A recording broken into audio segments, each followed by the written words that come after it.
Markets change nanosecond by nanosecond. Human nature hasn't changed in millennia. And so your last sustainable edge is arbitraging human nature. We've had tech, and now you throw AI, and it's a whole new world. When you do, and you've got a well-formed idea, here's what happens if I execute against this idea and I get what I want. Here are the good things that might happen, but here's the critical one. What's interesting about premeditation is it works for everything. It's not just business ideas. When we habituate ourselves to doing a thing a certain way, and we've done it that way for so long, it's really hard to not continue to think, oh, it'll come back. Another thing you need to know about me is I'm a profoundly lazy person. I always look for the easiest way to do anything. And now I had computers. That made me really dangerous. And kind of the rest is history. Jim O'Shaughnessy, welcome to Change Order. Great to be here, Jason. Thanks for having me. Well, it's July 3rd when we're recording this, and you're sitting here in New York City with me while I think most other people in your position are sitting at their house in the Hamptons. So I was first wondering, like, why are you here and not hanging out on the beach somewhere in Italy? Because of you, Jason, entirely because of you. In fact, I had to leave this incredible party just to come and do this with you. I'm kidding. Does that say something about your work ethic, honestly, though? Well, a little bit, yeah. You know I don't know whether you ever watched Downton Abbey, but they have the Dowager Countess, and there's this great scene where she's interacting with her new middle class heir to the big pile there, and he says something about the weekend, and she looks at him and she goes, "What is a weekend?" And I kind of look. I love what I do. And so I really don't think about like this. This isn't work for me. This is fun. It's kind of like that Confucius line, right? If you love what you do, you never work a day in your life. Exactly. And you're still feeling that way. Yeah, I really am. And with O'Shaughnessy Ventures, it's great because I've always been really interested in every one of these verticals. So, for example, most people didn't know because we didn't advertise it, but we'd been doing venture since about 2006, 7. And just because I was fascinated by it, a completely different kind of style of investing. But I've always loved books, so we have a publishing company. I've always loved movies, so we have a film company. Media, I think, everyone's saying it's saturated. I think we're just scratching the surface. Because essentially what you're going to see is we're no longer going to be captives of the normal distribution. And basically, there are so many interesting topics that are much smaller hills. So we're going to still have power laws, but there are going to be a lot of them, right? And when you start looking at the economics of some of these things, like they are very impressive. And now, given the environment, we think that you're going to be able to compete in any number of one of these smaller hills, right? And so we're having a blast.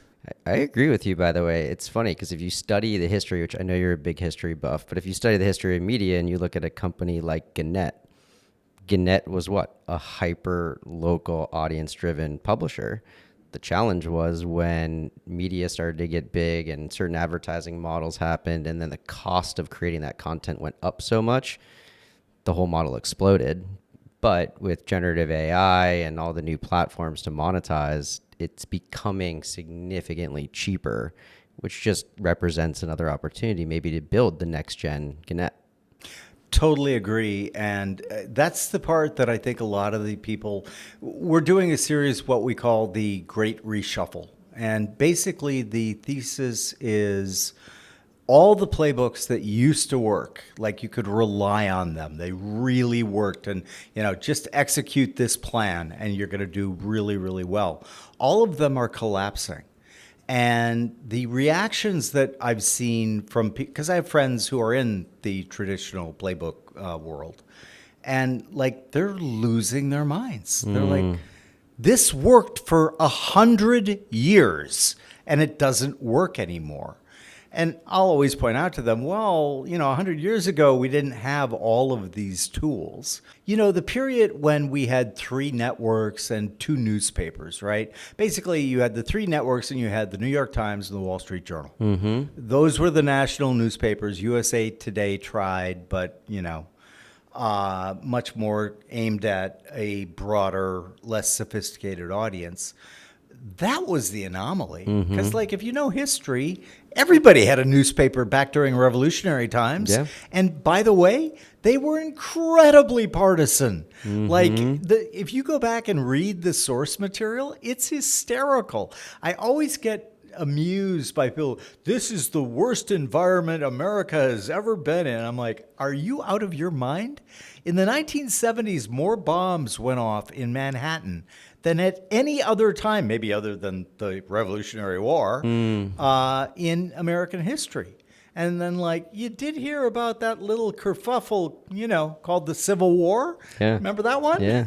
I think that's why Warren Buffett actually liked the space back then, right? I think he saw there was always 2 large newspapers in every town.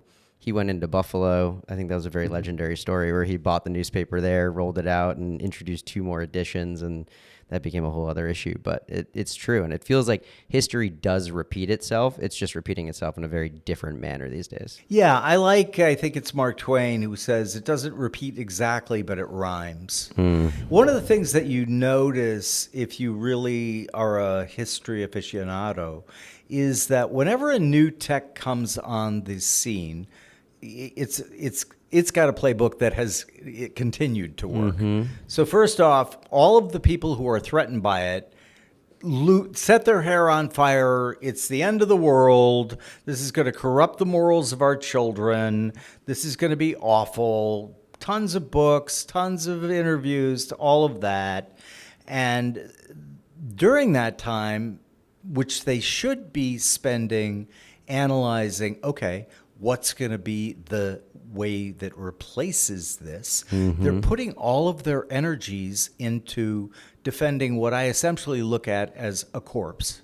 And so there's a huge lag between the people who have been incredibly successful. Take publishing, right? So do you know that the reason publishing catalogs have a fall and a summer catalog? I just found this out. It's because of something that happened with the Erie Canal in 1831.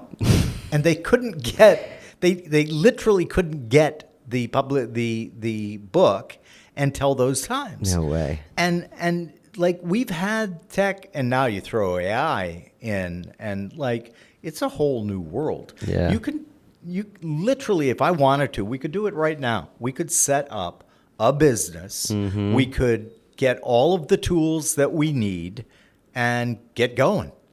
And that kind of environment, especially with people my age, they're just like, that's crazy. That's nuts. And I'm like, it's incredible. What are you, nuts? Yeah. It's amazing that you can do this with these tools, but that also changes the cost structure.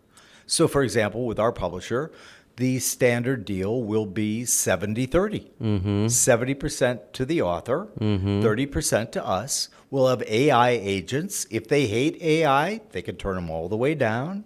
If they love AI, they can turn them all the way up. They can use those for example, they'll also have a dashboard for their book that they'll be able to look at every day and say, wow, my book 5x sales in Omaha. If their AI is turned all the way up, there'll be an AI agent scouring all of Omaha.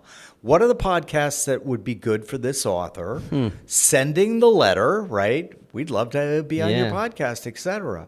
So there's just so many ways that the industry can be made just incredibly better for everybody, for the reader, for the publisher, and most importantly, for the author. Yep. That's amazing. I want to kind of take a step back around history for a second. My senior year of college, I read a book called Think and Grow Rich by Napoleon Hill. And it's a book that studied some of the titans of industry in America. And it was defining what was the secret behind all of them. And the way I defined the secret was or is premeditations. And I think premeditations have played an important role in your career in life. What is that role? How do you think about premeditations? So that was something that I was lucky enough to learn from my grandfather, who actually was interviewed by Hill for that book. My grandfather was very, very successful in the oil industry. He ended up giving away virtually all of his money during his own lifetime.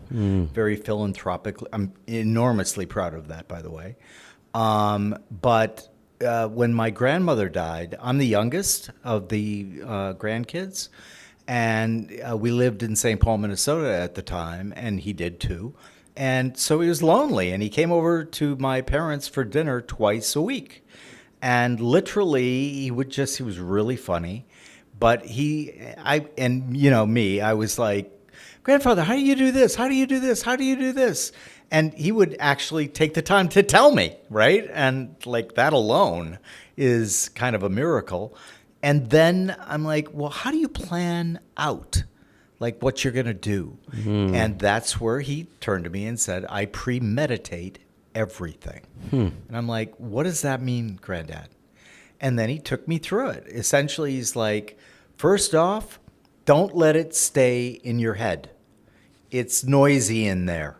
He goes, if you've got what you think is a great idea, write it down. And he was really big with writing. Back then, of course, it was just typewriters. But he said there's something particularly special about the hand actually writing it on the paper. Subsequently, I've seen some scientific studies that show that that might be true. I'm waiting for them to replicate before I start citing them. Here's the trick.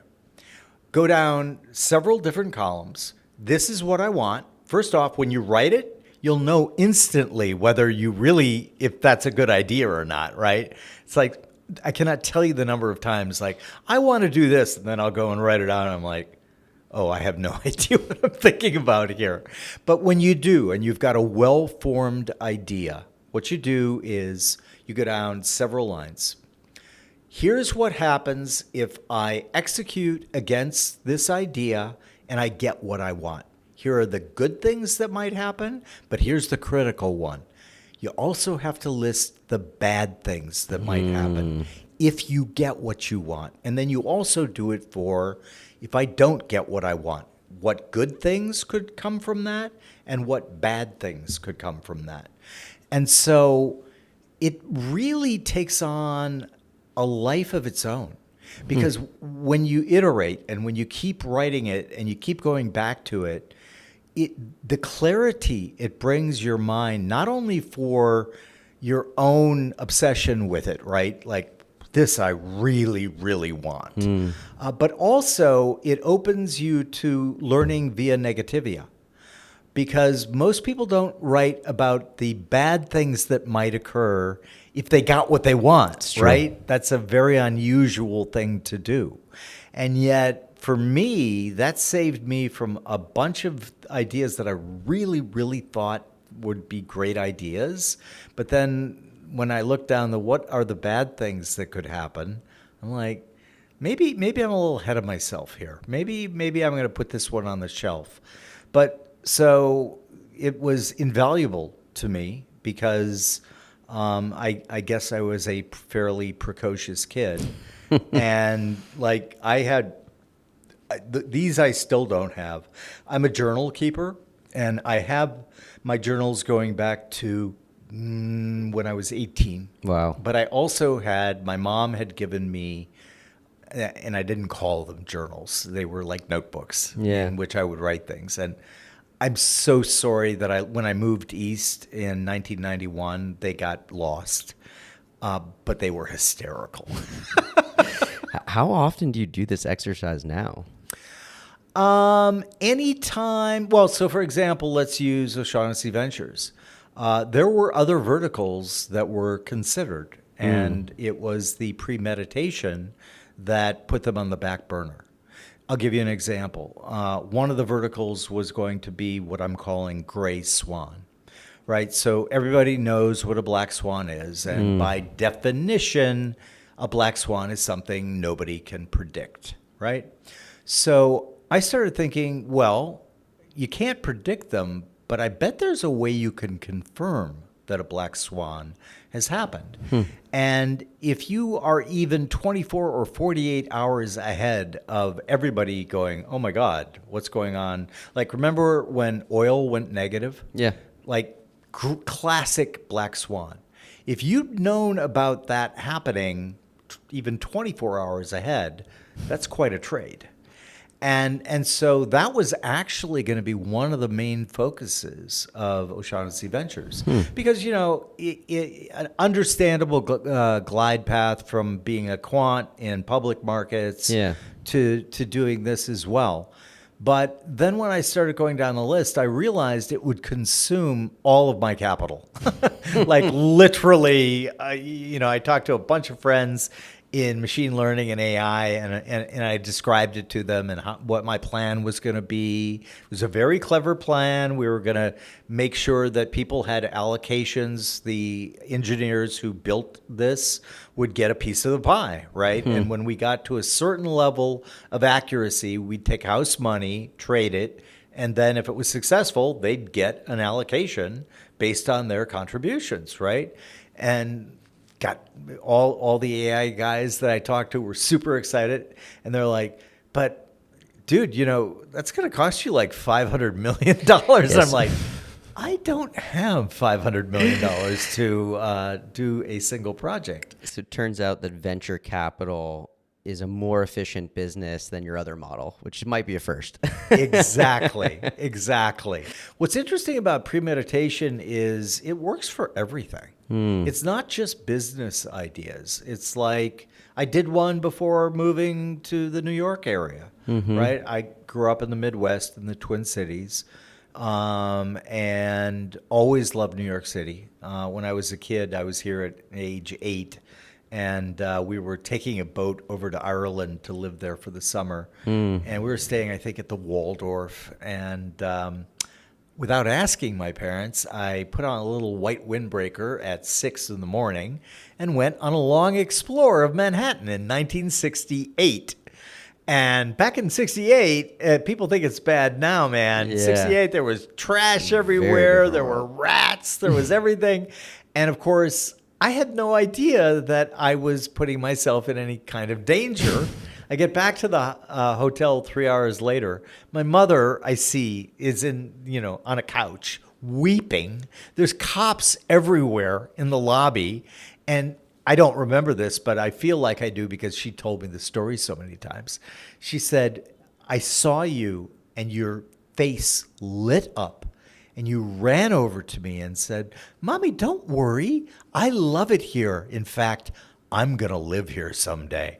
That's funny. But then it comes to be 1991. I'm like, okay, let's do a premeditation. What happens if I go and everything works great? What bad happens? And then what happens if I don't go? What good and bad? Very heavily in the get going, buddy. That's amazing. I was listening to a podcast, by the way, between you and your son, Patrick, from 2017. And in it, he talked about how you two are aligned in every investment philosophy and a lot of like life philosophies, but the one that you're not aligned with is premeditations. That's right. Why do you think premeditations didn't resonate with him? So Patrick is first off, let's level set here. Patrick got a degree in philosophy from the University of Notre Dame, right? So he had what I considered more elaborate methods for looking into things. I didn't think they were bad. I just thought, well, that's a lot of extra work, Patrick. I mean, do I really need to consult Kierkegaard and Wittgenstein and like all of these thinkers? But that worked for him. And so I'm very much a believer in like George Box, right? All models are wrong, some are useful, right? And so no particular model is going to be 100%, this is the best model. Depends on your temperament, your disposition, all of those things. And so with Patrick, he, at that time, was much more into the heavier lifting, let's put it that way, than I was. I haven't talked to, it's funny. We were over there for a family dinner and it came up and we didn't get a chance to talk about it, but I sensed that he was a little more open to the premeditation You might than he have to was. ask him over the 4th of July. Like some random guy asked me why you didn't agree with me, I guess, speaking of family, I heard a story about the initial interest and what sparked your initial interest in markets. And I think it had to do with an argument you overheard between your father and your uncle. It was about IBM. It was about IBM. I was super excited because I'd finally attained the age where I got invited to the adult table for dinner.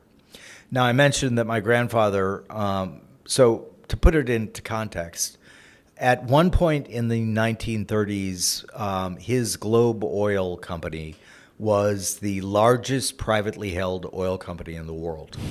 They actually lost the antitrust suits, even though they had Wild Bill Donovan, the founder of the OSS, which became the CIA, as their lawyer. They lost.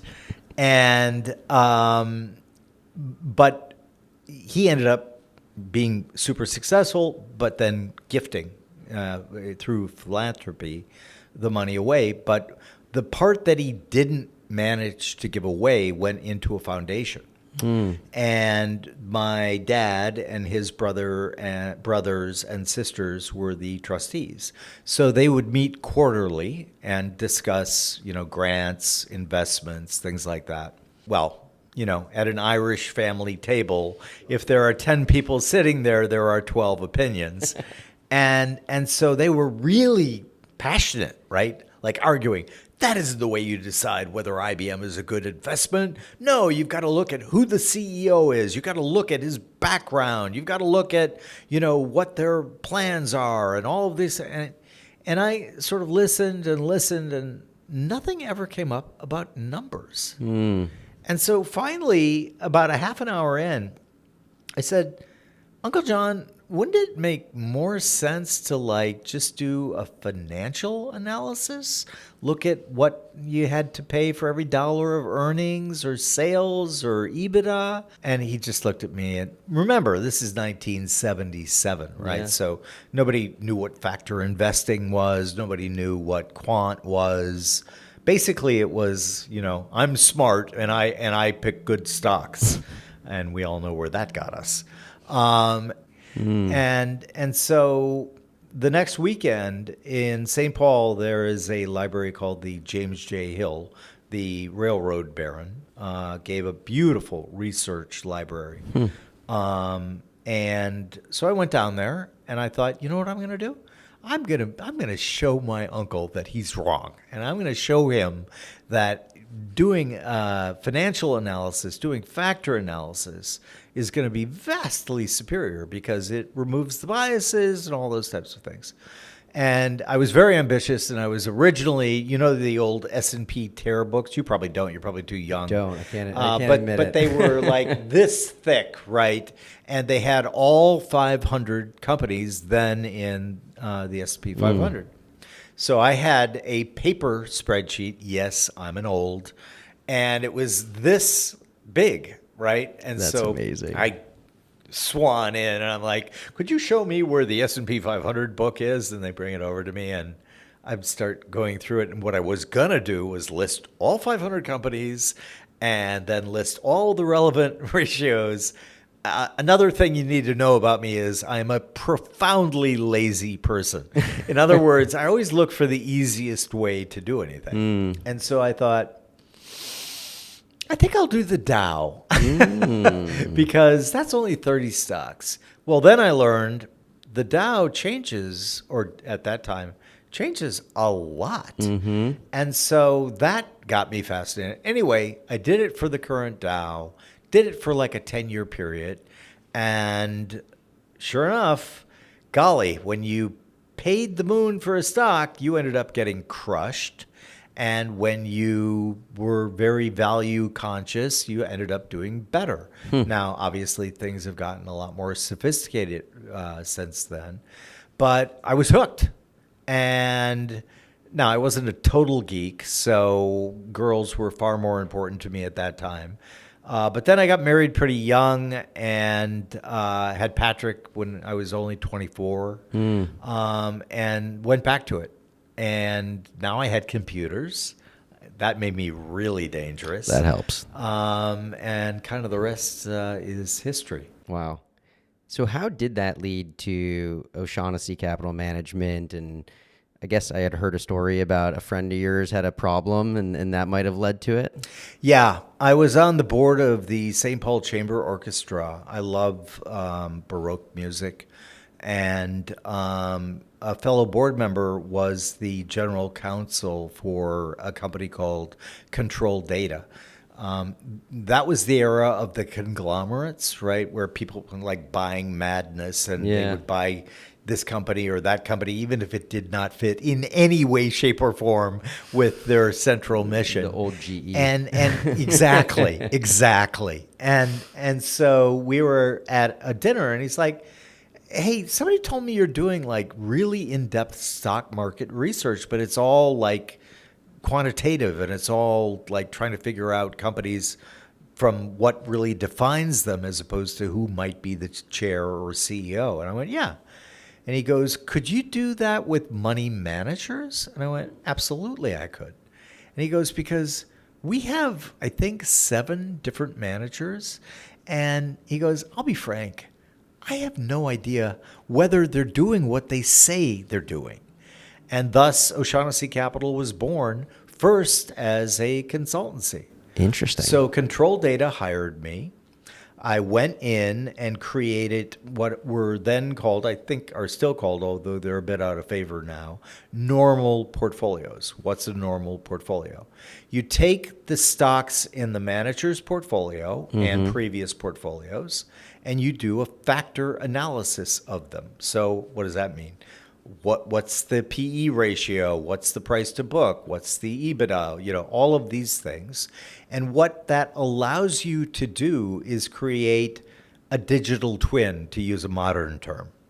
And the normal portfolio was exactly that. You would extract from the manager's portfolio all the most significant deviations from the average stock, right? So if it's a small cap growth manager, they're going to have big earnings. They're going to have not worrying too much about valuation, all of that. And if it's a value manager, the opposite, right? But that created the ability to clone them. And so I would create a model, which at O'Shaughnessy Asset Management became the models that we use to select securities, but of that manager. And then we would have the Quant model pick a series of stocks that had all of the same characteristics as the manager. And the goal was, does this manager add any value at all from their buying and selling? Spoiler alert, very few do. And so we did that for several years, and that just got me absolutely obsessed with, okay, there is talent. How do I isolate it? How do I emulate it? How can I clone it? And then you get into, well, maybe I don't want to just clone it. Maybe I want to improve it. And so that shifted my thinking from, hey, give me your favorite manager and I can clone him or her, right? So I wrote a book called Invest Like the Best. Patrick's podcast is an homage to that book title. And I found that, yeah, you really could improve. Because what we found was, basically we are our own worst enemy when it comes to buying stocks and selling stocks in public markets, right? Because I always say the 4 horsemen of the investment apocalypse are fear, greed, hope, and ignorance. And if you think about that for a minute, only one, ignorance, is not an emotion. Fear, greed, and hope have driven more bad decisions than virtually any other thing in investing, right? And so I thought, I think that I could really do significantly better by just taking myself out of the equation. Because look, I'm a human being, and that means that I'm running the same human OS that you are. And being aware of the problem is half the battle. It's even more than half the battle. Yeah. You are the genius in coming up with the ideas for how to select securities. Yes. Where you're not a genius is in execution. Because when you do an analysis of markets going as far back as we have data, all of the biggest mistakes get made at inflection points. The classic, of course, is Isaac Newton. And so one of the brightest people of his lifetime, and he lost his entire fortune in the South Sea trading bubble. And it's like clockwork. Go and look at what Newton did as a, hey, don't do this. Because he let his emotions entirely sweep him up in the entire thing. It even caused him to lament that he said, I can measure the motion of heavenly bodies, but not the madness of men. And that really stuck with me because it is our utter inconsistency in execution when emotions are controlling the show that makes all of these spectacular blow-ups basically possible. People just get like, you see it now, you saw it then. It's the one thing that is very, very consistent. And so I essentially say markets change, nanosecond by nanosecond. Human nature hasn't changed in millennia, barely moved. And so your last sustainable edge is arbitraging human nature. It's fascinating because both you and Howard Morgan have come out of the quant world and into the venture capital world, which at first glance is a very, very different world from quant. And those four horsemen that you just mentioned are both very challenging to control for in venture capital. And sometimes hope can actually lead to great outcomes, right? Over the other things, maybe even ignorance included. When you think about your time in venture now, how do you try to think like a quant and avoid the biases? That has been a really interesting learning experience for me because you're absolutely right. This is a completely different type of investing, right? So you necessarily have to be far more of the psychologist and far less the physicist, right? But the discipline of quant is very, very helpful. So what we do, and we've modified this significantly over time, but when I first started doing venture in 07, thereabouts, what I would do is create a master list of like, these are the qualities for both the founders, for the product category, the industry, the go-to-market strategy, etc. And loving history like I do, I thought, okay, well, let's go back and look and see what worked. And you never want to write the specifics of like, because this worked for Google, it's going to work for, some other search engine. But what you can do is you can abstract them out. And those were the kind of questions that I wrote out. And so when I would meet with a founder, it was a very different experience. Founders have said this to me. Yeah. It's like a very different experience getting interviewed by you than by traditional venture people. Because I knew that I had to focus much more on, am I seeing this right? Like, am I wrong? And it's very easy for me to say, I'm probably wrong, right? A lot of people, that's their Achilles heel. Like, you know, you've Yeah. dealt with enough of those people, and yeah. and so I inverted that and was like, this is going to be my superpower. My superpower is going to be like, I'm an idiot. I'm going to come to this like I know nothing about this. What kind of questions should I ask that like you know the old joke. Explain it to me like I'm a golden retriever. Yeah. Okay. And what happens is that oftentimes the founders, like, first they're a little freaked out, but then they really relax, which is really interesting because they're being asked questions in a very different manner than the other pitches that they were giving, right? And so I tried to turn them into conversations primarily because I really like to see how people think, not what they think. And so I would like throw just bizarre questions at them, like somebody with a math major. The first question I asked them was, "Well, you were a math major. Interesting. What's 17% of 72?" What were you trying to get out of that? I wanted to see how they would react. Yeah. Right? And it's really interesting because different personality types react very differently. Oh, yeah. I literally had one person freeze and just like stare at me. And Is that then bad? That was not good. That was not good, because then I had one guy and say, "Well, that's stupid. You can do it right on your calculator there." That's Great. what Elon would have said. Yeah, exactly. And so that person got a check plus, the other person got a check minus. One reacted. in Yeah. Very quick, speed, witty, and adaptable. you're also learning how people operate under duress, under stress.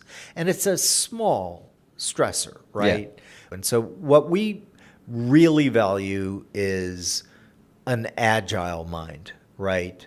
An ability to like get asked that question, and then I also love people who just laughed out loud.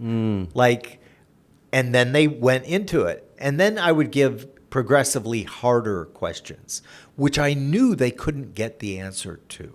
A little unfair, but I wasn't interested in the answer. I wanted to watch how they attacked it. And boy, oh boy, when you can watch that happen, it separates the wheat from the chaff pretty quickly. So I did get a lot of benefit from my much more systematic approach that we used in Quant, and then just modified it so that we could do it in checking personality traits. Because, like, listen, I think that in startups, the people are like, I know this is very trite and cliche, Yeah. but it's true, and I think that's why it is trite and cliche. And so you got to get them right. How important is the market structure to you? It depends on what we're doing, right? So I've been doing a lot of investing in AI and market structure being born as we speak. So we had to rely on our best guesses on how it would all shake out. So, for example, we didn't invest in any large language model companies. Why? Our thesis was that's going to be a race to zero. Yep. And they're going to be utilities, basically. But we were investing heavily in generative AI that could be multimodal and do really, really cool things. And then we kind of did the scenarios good, bad, and horrible for what could happen to that particular segment of the AI market. We have a portfolio company called Wand. And what Wand does is it short circuits the traditional artist's hatred of AI because it gives them a wand, right? A paintbrush. Yeah. And graphic artists in particular absolutely love it because they're familiar with because they have the device. But what we're doing with Wand is letting them train and iterate with the AI on their own work. Like a co-pilot. Exactly. And they love it because gone are all the AI is mangling up my vision and all that. And they're like, no. It's my co-pilot. And we've talked to a couple of graphic artists. One actually did a book, and I think more than half of the images were AI augmented, but they were still him, right? And it's a bit like, how pre-AI, what did an artist do to try to get to become a better artist? Well, most of them went to museums and tried to draw these magnificent paintings that the masters had done. Yeah.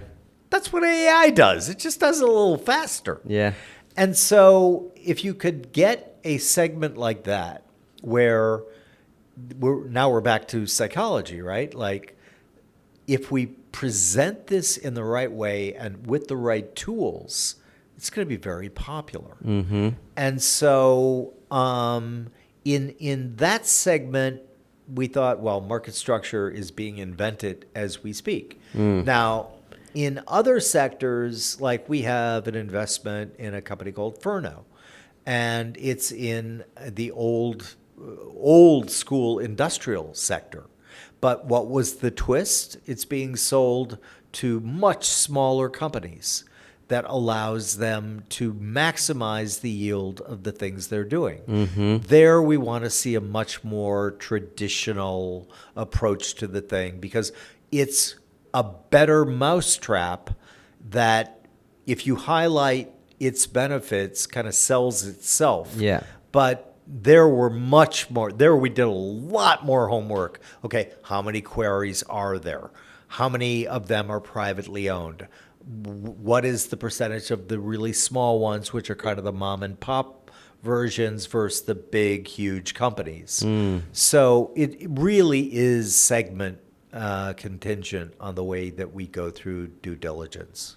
I'm super aligned with you. When we look at markets, I kind of think about incentives and ego.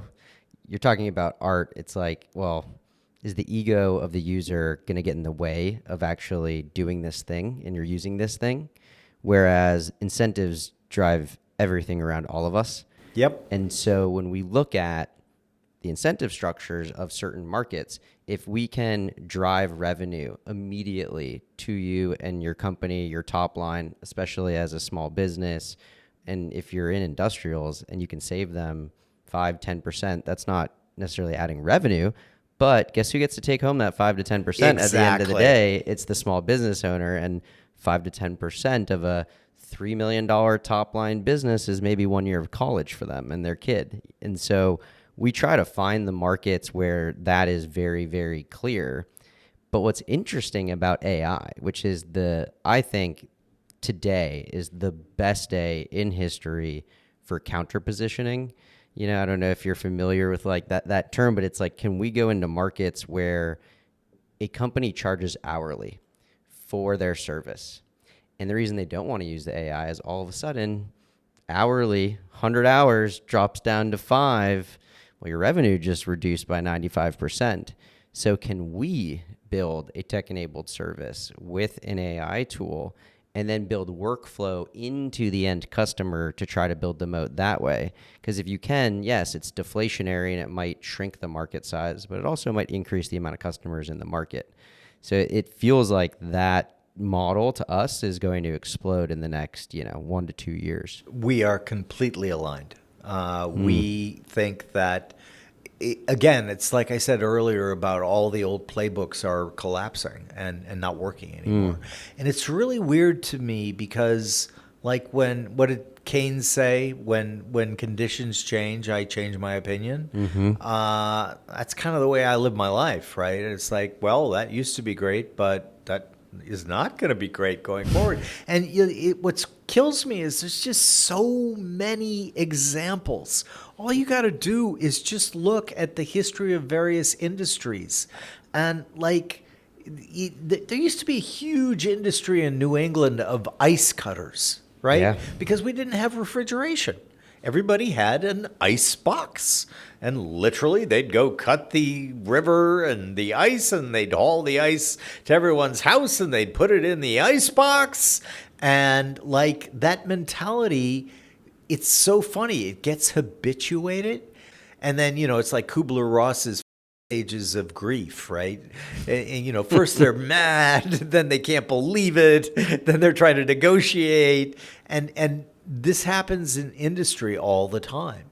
And so, like GE, another great example you brought up earlier, GE could have owned the transistor market, could have owned it, lock, stock, and barrel. Why did they not own it? Because their vacuum tube division was their most profitable division. The innovator's dilemma. Exactly. And the thing is, honestly, we get stupider the more people you put in the room. And you end up, if you're going for consensus, right?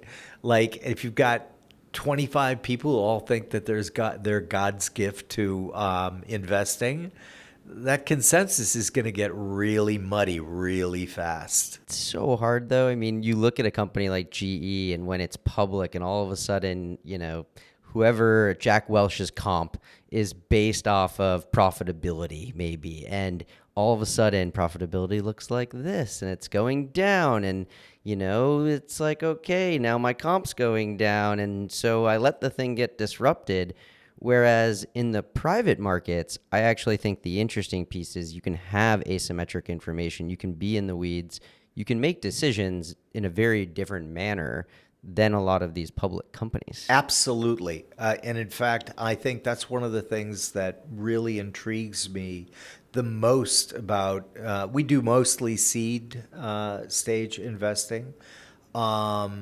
All the advantages that these private companies have over the incumbent publics is enormous, right? What are we going to do for HR? Well, we've always done it this way. No, we haven't, because we don't even have an HR department yet. And so those minds are far more open to, well, what's currently like the best, right? Yeah. And I always try to put myself in, like, I've formed a bunch of companies myself, and I know what the pain points are. And so when you start looking, that's the other thing I do quite a bit. I'm like, okay, I'll talk to friends. I'm lucky to have a really big network and in people in really different fields. And I'll call them up and then try to generalize. And I'll just say, like, what pisses you off the most about what you have to do? What workflow would you just like, when you see it come up, you just want to just kill everything and throw the computer out the window? And every industry, every company, every person has these pain points. Totally. And it seems really simple to me that if you can solve some of their biggest pain points, they're going to really like you and they're going to embrace your product. It's not like I think there's so many misconceptions which, you got to have the perfect elevator pitch. No, you don't. I mean, honestly, some of the stuff that I read is just like, this is just dumb. Like, some of the stuff that we ended up investing in, it took us like more than 4 Zooms and really drilling down that there was no elevator pitch. You couldn't come up with an elevator pitch for that thing. Yeah. And so I just think that the industry is very different now, and I like where I am in it because I'm kind of the anti-VC. And by that I mean I have no LPs. It's all in-house capital. And so I don't have to, I mean, again, incentives, right? My incentive structure is vastly different than a traditional VC who's got to answer to their LPs. I cannot tell you the number of conversations I've had with other GCs where they're like, oh, I would have done that in a heartbeat if I didn't have to explain to my LPs why I did it. And, the agent principal problem, we don't have it. It comes up so often, I think, in secondary sales. And I want to unpack some of the quant side, because I think if you look back when you were doing a lot of the public market investing, small cap stocks back then were what, 30, $50 million market caps at times? Well, those would have been micro, Like even micro? then. Okay. So Yeah, what were small cap caps? is about 200 million US and up. And so 200 million back then, there's a lot of companies in the United Tons. States in private markets where like with 200 million market cap, at least from a VC valuation perspective. Right. I think what's fascinating when it comes to secondary sales, and we just had a conversation yesterday internally, a lot of VCs are just kind of looking at the company and not really doing the work to go create the asymmetric information advantage they have. And they're not calculating the expected value of their investments based on the probabilities of different outcomes. And if they did and they wanted to optimize for that versus maybe the TVPI over DPI, or they're going to go raise the next fund, so they want to show a little bit more liquidity, it is a very different conversation if all you're trying to do is manage risk and look at expected value instead of what's over here for our LPs. Exactly. And again, we have the luxury of not having to do that. And so it is, all the alpha is in the things that other competitors can't or won't do. And I say can't because of the structure of their company. And we're back to publics here, right? Like you got to make it through 12 committees, and like everything's got to be, the bean counters have to say, yeah, this is a good idea, and all of that. That doesn't exist in a private company. And they can take advantage of things. And what's funny is that I've talked to friends of mine who are in public companies, and they know it. They're not stupid people. Yeah. Right? And it really frustrates them, because it's like, yeah, no, we could never do that. I remember one time when I was still in public asset management, Robert Stansky, who was then running the Magellan Fund at Fidelity, asked me if I would come and talk to some of their people. And he goes, hey, would you give me that list of that small cap growth? I really like those names. And so I faxed it to him, again, age alert. And he called me on the phone. He's like, you know what kills me? He goes, I love these names, and I can't buy one of them because my fund's just too big. They wouldn't move the needle just slightly. Yeah.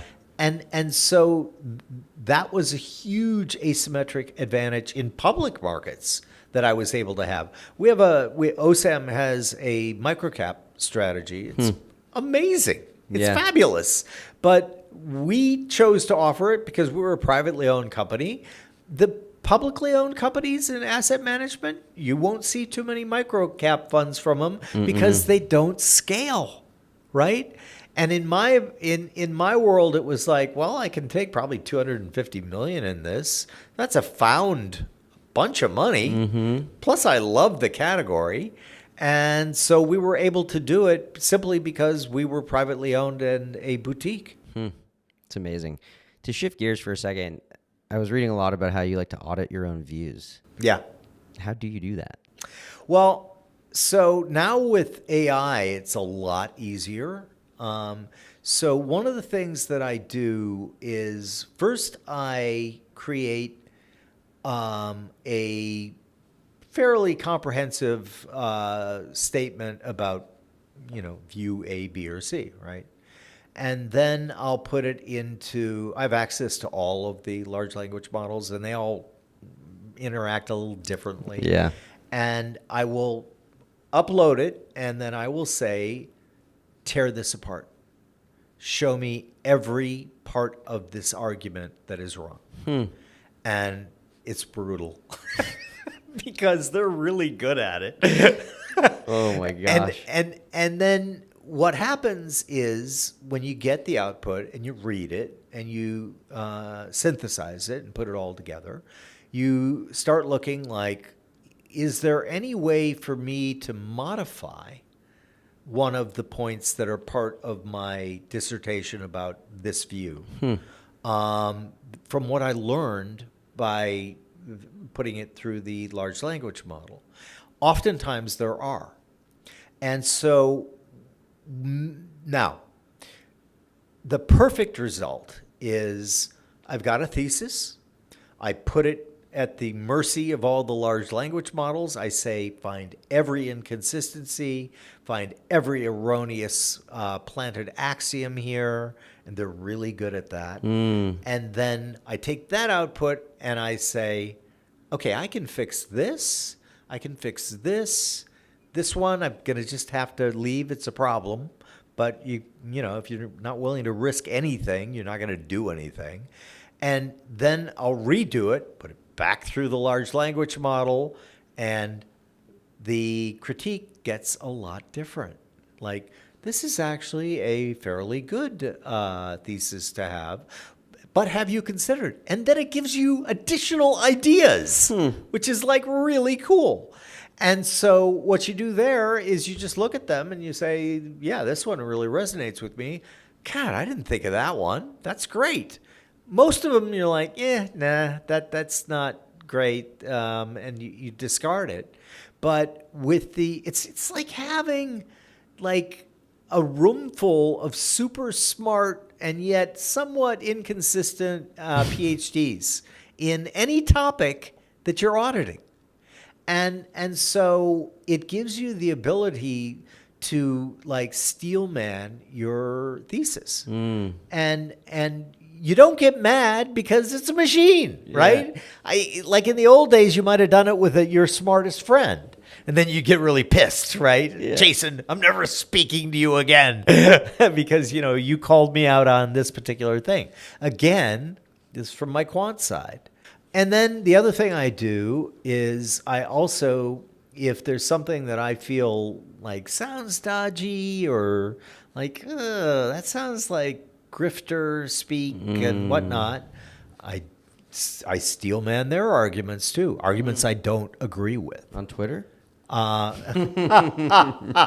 put a couple of them up. I think I put a couple of them up on Twitter. I'll have to check that out. The other thing that it's really good for in this process when I'm auditing my own ideas, I always try to say, what synthesis of these disparate theses might be like even better. And it's really helpful there. It's like, so I'll put them both in. They've already been steelmanned. I've already corrected them. Then I'll put them both in and I'll say, how could we combine these two things to make it even more anti-fragile? And sure enough. Now, does it work every time? Of course not. Like, sometimes you just get kind of like, well, duh. And those are things I could have seen myself.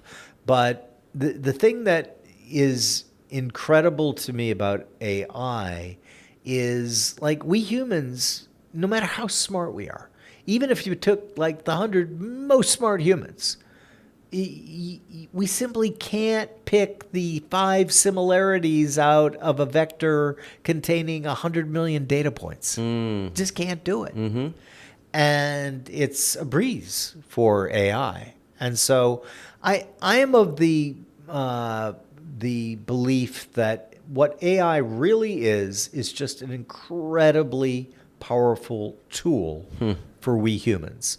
I believe very passionately in what is called the Centaur model, which is human plus machine. You're going to see over the next 10 years, like, oh my God, the tsunami of AI-only generated bullshit is just going to be, it's going to be really hard to avoid. Yeah.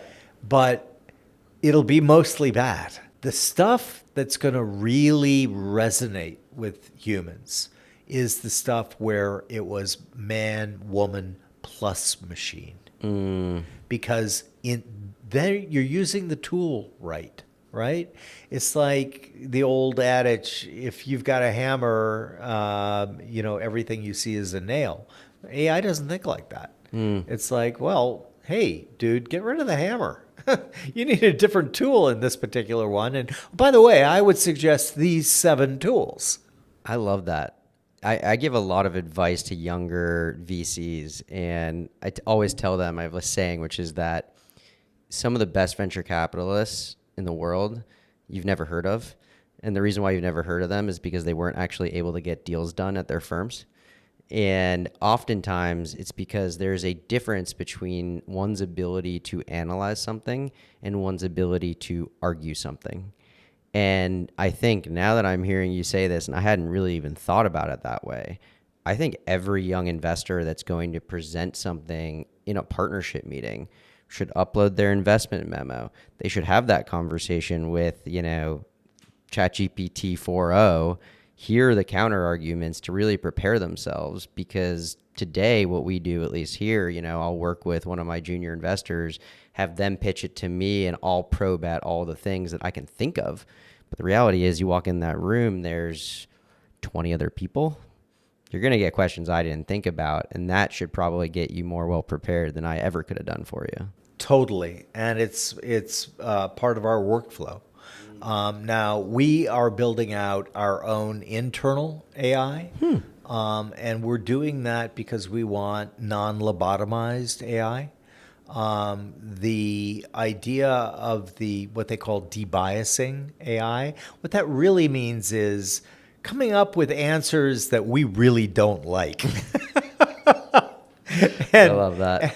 And there's a funny comedian who basically on her show says that we love to make burgers out of your sacred cows.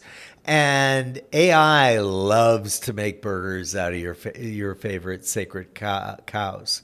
And so we realized, now we use all the commercially available ones too. But we realized that we could create a significant advantage by having a completely unbiased AI.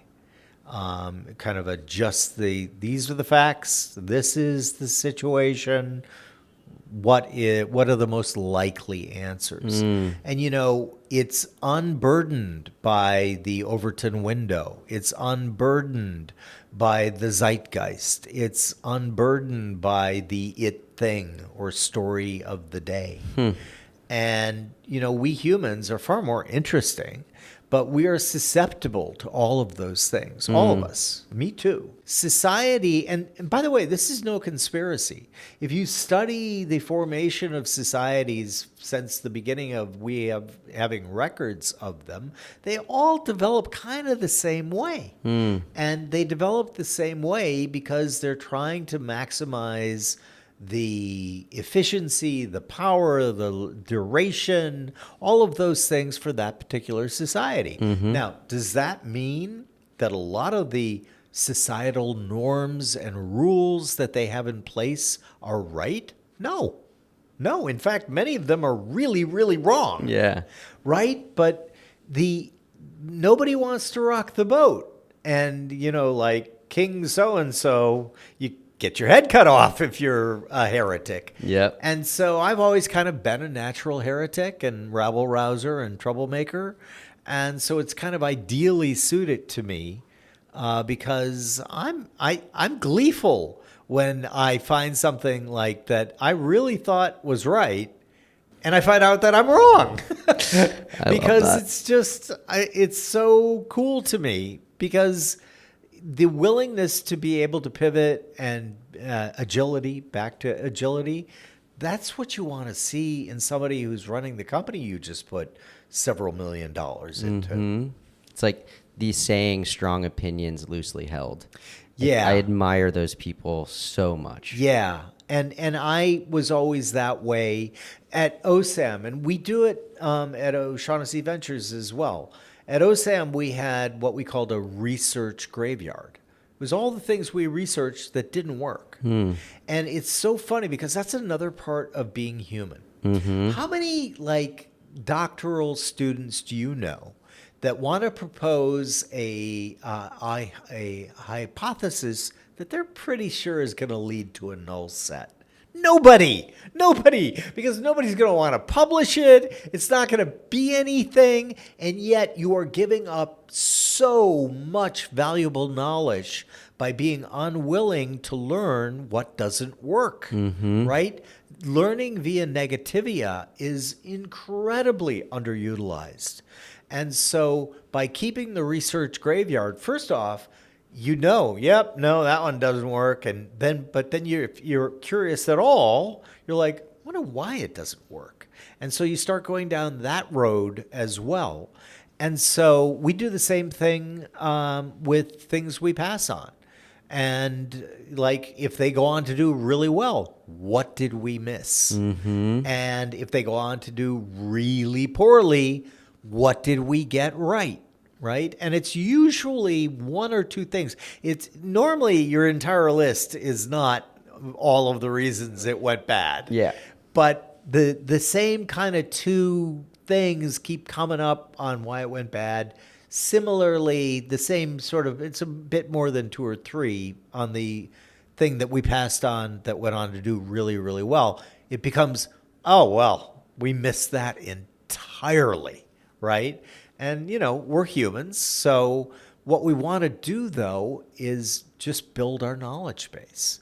It's so important. I find when we, or I like to say in general that like 50% of the zeros in venture are avoidable if you just did the work, because you could have spoken to companies that have started in the space and failed. You could have talked to later stage companies just to find out what didn't work.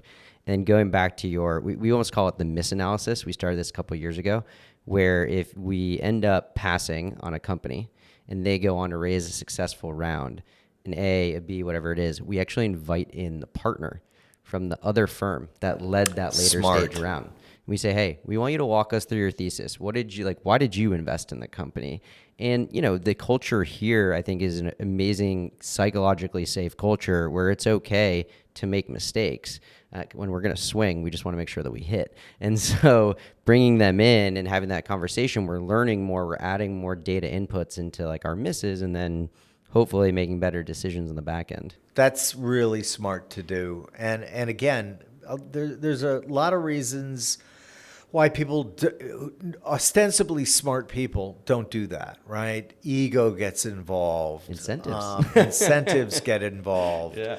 You know, not wanting to piss off the lead partner gets involved. Like, we are hierarchical beings. I did my absolute best to say, no, I'm not in any hierarchy. I stand outside the hierarchy. Well, guess what? There's a hierarchy for those guys too. And so when you like read books, you see hierarchies define virtually every mammal, every insect, everything.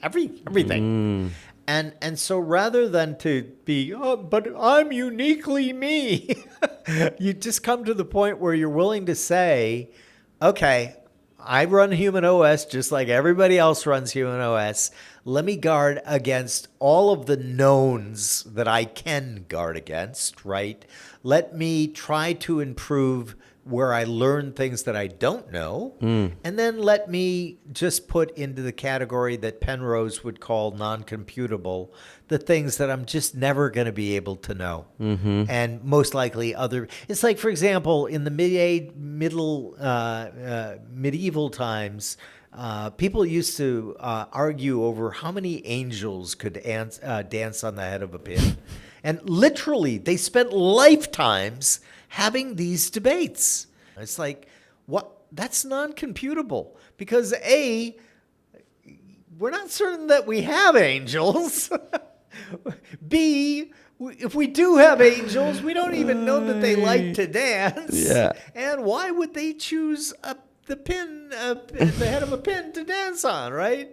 And so that's a humorous example, but there are serious ones too, that like people spend inordinate amounts of time trying to prove a thesis or an idea that literally has no bearing on whether this particular company is going to be a success or a failure, right? And so we misallocate, neuro real estate is very, very valuable. And you want to be a cognitive miser as best as you can. And the way you do that is, A, be incredibly open to the fact that you are going to make a bunch of mistakes. I look at mistakes as portals to learning, as portals to opportunity, right? Because when you make a mistake, if you're doing it right, you learn something, right? That's what a mistake is. And so this culture of like fear of failure, fear of sounding dumb, fear of like when I've tried to mentor younger people, one of the common things that I note was it was very difficult for me to get them to say, look me in the eyes and say, I don't know. Right? I don't know about like most of the things in the world. Yeah. And so I just always was quite willing to say, I don't know. Let me find out. Yeah. Let me see if I can find out. And if it's non-computable, I just put it over there. Like I can't find that out. I'm not going to waste any time on it. Like, and you'll see people obsessed by these kind of obscure things, and they're like, I have found the Grail. I translated the Rosetta Stone. Chances are you didn't. I only have a few more minutes with you, and I want to ask you a few personal questions if Sure. you're open to it. So I worked for Mark Gerson before this, and I think he shaped my view on philanthropy in a big way. He's a very ROI-driven philanthropist. He likes to know if he's going to put X dollars in, what's coming out of it, Y on the other side. Mm-hmm. You mentioned your grandfather is a big philanthropist. I think this has played a big role in your life as well. What's your philosophy around philanthropy? Mine is that I am fortunate enough to live in an era where I can find and fund the geniuses in the world. People don't realize how new and how exciting that actually is. In the old days, like my grandfather gave a lot of buildings to universities that he admired. He gave a lot to charities that help the poor, and all of those things are great. They're wonderful. But, if something was happening bad in Bangladesh, my grandfather would have no idea that that was happening, right? Because no one covered Bangladesh back then. What the internet and AI has given us is the ability to see all of these brilliant people, because most of them are posting somewhere, and you can do a scan and find these interesting ideas, and when you find them, you can fund them. That was the kernel for our fellowship program and our grant program at OSV. Like Peter Thiel, we thought youth has a lot of advantages. And by the way, we don't give them just to young people. I just gave one yesterday to a guy who was in his 50s, but oh my God, was this guy young at heart? Yeah. Because he was just like the most creative person I'd talked to in a long time. And I would have never found this guy if we didn't have this interconnected world that we have today. So one of my ideas around philanthropy is I want to find and empower people who it looks like are going to be able to bring something new into the world or augment something that's already in the world that could become much, much better with this augmentation, and that leads to a positive sum outcome. And therefore, our fellowships have zero strings, none. You don't have to, like, for example, we funded a guy who is making movies about deep tech founders. He makes documentaries of them. They're really good. They're really interesting. His ambition is to have a full production company that does not just those types of videos, but others as well. If he decides, and when he's going for funding, if he decides that there's somebody else that's better than O'Shaughnessy Ventures, go get it. Good luck. Best of luck to you. And so what we're trying to do is kind of threefold.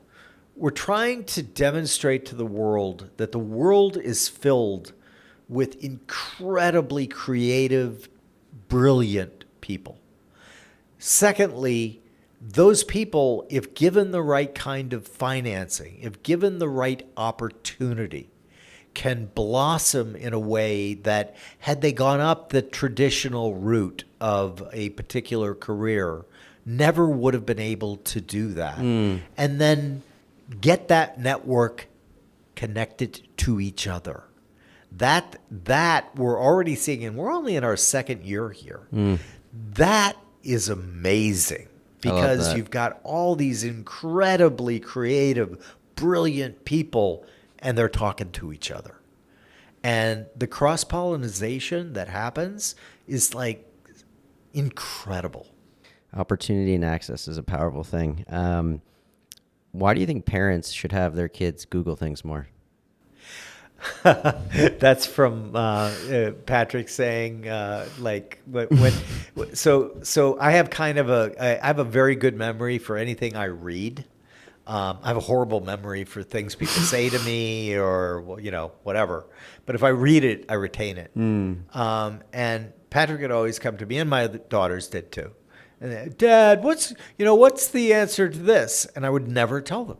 And I would say, we had a huge bookcase at the time, and I would say, look it up in there. And now I say, Google it or ask Chat GPT. Yeah. Why do I do that? Well, A, it gets them to have higher agency in themselves. Like, I can find the answer to this. I can look at all these books, look at all these things that I can find the answer. But it also really jumpstarts curiosity. Mm-hmm. Patrick and I were just talking about this the other day, and he's like, the thing that I really loved was I found some of the things that I ended up just being passionate about en route to finding that answer I was looking for.